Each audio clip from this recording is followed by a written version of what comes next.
Alam niyo po ba na 20% nito ay posibleng mawala dahil sa korupsyon? Ito ay ayon sa COA at sa Deputy Ombudsman. Ang posibleng mawala sa Pilipinas pagdating ng 2025 ay 1.27 trillion pesos. Makikita rin natin na ang pangalawa sa pinakamalaking alokasyon ng budget ay napunta sa DPWH, sa Public Works.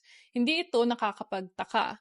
Maraming mga literature tungkol sa korupsyon ay palaging sinasabi na kapag ang bansa ay napaka-korap, usually linalagay nila ang pera nila sa infrastruktura dahil iyon ay ang pinakamadaling kuhanan ng pera. Para sa unprogrammed funds naman o pondo na walang proyekto, umabot siya to 6.1 trillion pesos. Ang problema sa ganitong klaseng pondo ay kulang siya sa transparency o tinatawag na oversight.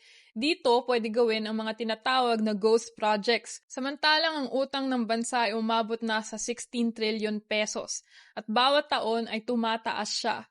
Kung sisimplihin natin, pwede na ring sabihin na itong pera na kinukurap, itong 20% yearly na kinukuha ng mga politiko, ay inuutang rin ng buong bansa. Kung titignan natin ng research, itong mga numerong ito, na ganitong kalaking budget, ganito kalaki ang nawawala at ganito kalaki ang utang, ay ang rason kaya hindi pa rin o hindi masyado umuunlad ang Pilipinas.